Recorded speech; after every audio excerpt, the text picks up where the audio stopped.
तो सबसे पहले बात करते हैं उन लोगों की जो पूजा पाठ में आवंडर करते हैं, अपने लालच के लिए भगवान को याद करते हैं और फायदे के लिए भगवान को तरह तरह के प्रलोभन भी देते हैं। ऐसे लोगों पर कौन से ग्रहों का प्रभाव होता है, ऐसा करने से हमें कौन से दोष लगते हैं और किन उपायों से इन दोषों से हमें मुक्ति मिल जाती है, ये जानते हैं पंडित जी से। बताएं पंडित जी। देखो ऐसा है बेटा अंजलि जी। ये किसी की जन्म कुंडली देख करके बड़े आसानी से पता लगाया जा सकता है कि ये व्यक्ति आस्तिक है कि नास्तिक है। जी। मतलब पूजा पाठ में विश्वास करता है कि पूजा पाठ को ढोंग मानता है, पूजा पाठ में इसकी रुचि होती है कि जबरदस्ती पूजा पाठ करता है, और किस देवी देवता की पूजा पाठ करता है ये कुंडली देख के पता लग जाता है। कुंडली के 12 भावों में जो 5वां भाव होता है वो उपासना का स्थान होता है।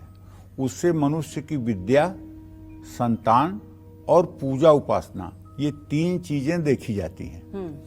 तो पंचम भाव में बैठे हुए ग्रह, पंचम भाव पर दृष्टि देने वाले ग्रह और पंचम भाव का अधिपति कैसा है, इसका जब मूल्यांकन किया जाता है तब पता चलता है कि ये व्यक्ति किसका उपासक होगा।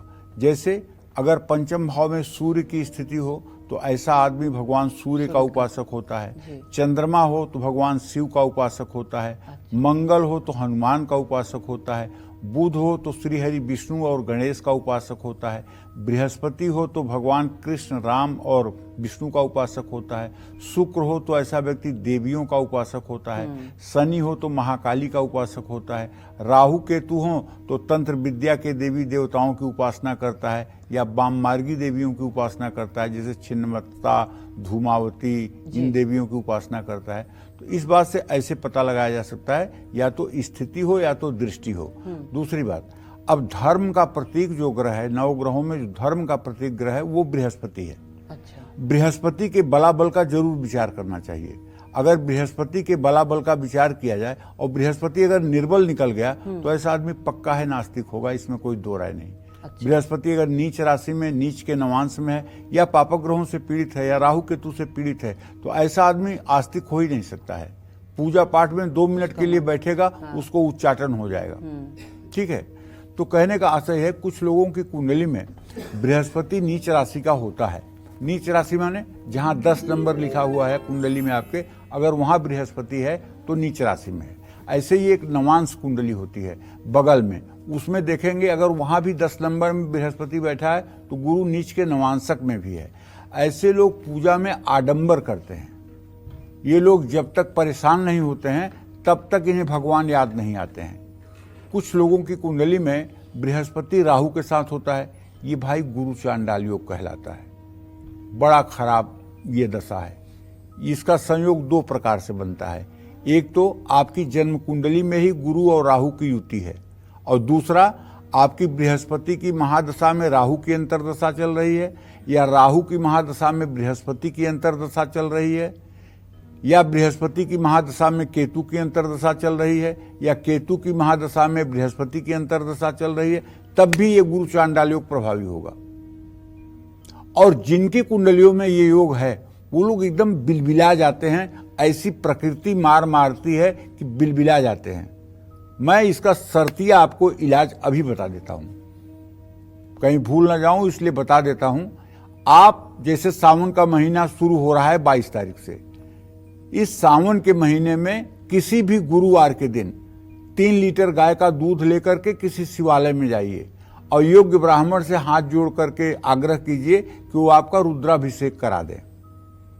और एक रुद्राभिषेक बहुत विधि विधान से आप शिवालय में या शिव मंदिर में संपन्न करिए, और अपने साथ कम से कम 1 ग्राम सोने का सिक्का लेकर के जाइए और वो सोने का सिक्का दक्षिणा के रूप में दान दे दीजिए। जैसे बटन दबाने पर पंखा चालू हो जाता है, जितना देर लगती है उतने ही देर में स्वर्णदान करने के बाद आपकी मनोकामना और मनोरथ पूरे होने शुरू हो जाएंगे। आपके जीवन के ऊपर से दुर्भाग्य की छाया मिट जाएगी, मिट जाएगी, मिट जाएगी। इस कलिकाल में स्वर्णदान बहुत बड़ा दान है। सोने का दान जो गुरु चांडाल योग में करता है वो तत्काल उस दोष से निवृत्त होकर के सुख पाने का अधिकारी बन जाता है। ऐसे लोग भगवान को भी तरह तरह का प्रलोभन देते हैं जिनका गुरु चांडाल योग होता है। मेरा ये कर दीजिए तो मैं ये यज्ञ करवा दूंगा, मेरा ये कर दीजिए तो ये चढ़ा दूंगा, मेरा ये कर दीजिए तो वो करा दूंगा। मतलब भगवान को भी लालच देते हैं। इस मन से की गई पूजा तो निष्फल ही होती है, ज्यादा कष्ट भी मिलते हैं।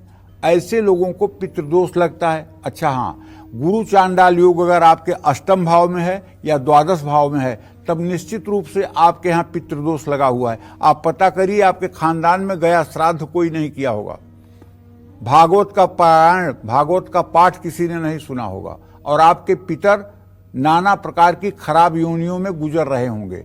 उनका श्राप आपके परिवार को लगेगा, जिससे न तो घर में विवाह शादी का शुभ अवसर होगा, न घर में संतान की वृद्धि होगी, न घर में धन वैभव बढ़ेगा। तमाम प्रकार की विपत्तियां घर में आते ही सबके चेहरे उतर जाएंगे। हंसी तो सुनाई ही नहीं पड़ेगी, घर में ठहाके तो गूंजेंगे ही नहीं। हर आदमी तनावग्रस्त रहेगा, एक साथ रहते हुए भी जैसे अलग अलग रह रहे हैं। तो ये पितर दोष भी होता है। लेकिन अष्टम और द्वादश भाव में अगर विशेष करके बृहस्पति राहु के साथ हो तो ये पितर दोष लागू होता है। कुंडली के इस दोष के बुरे प्रभाव को दूर करने के लिए गुरुवार को पीले कपड़े पहनने चाहिए, सोमवार को शिव मंदिर जाना चाहिए और शिव मंदिर जा करके रुद्राभिषेक करना चाहिए। रुद्राभिषेक करके फिर कह रहा हूं एक बार, सामर्थ्य के अनुसार एक सोने का सिक्का दान करना चाहिए। इससे निश्चित रूप से आपकी समस्या का समाधान तत्क्षण मिल जाएगा, इसमें कोई दो राय नहीं है। जय मां विंध्यवासिनी।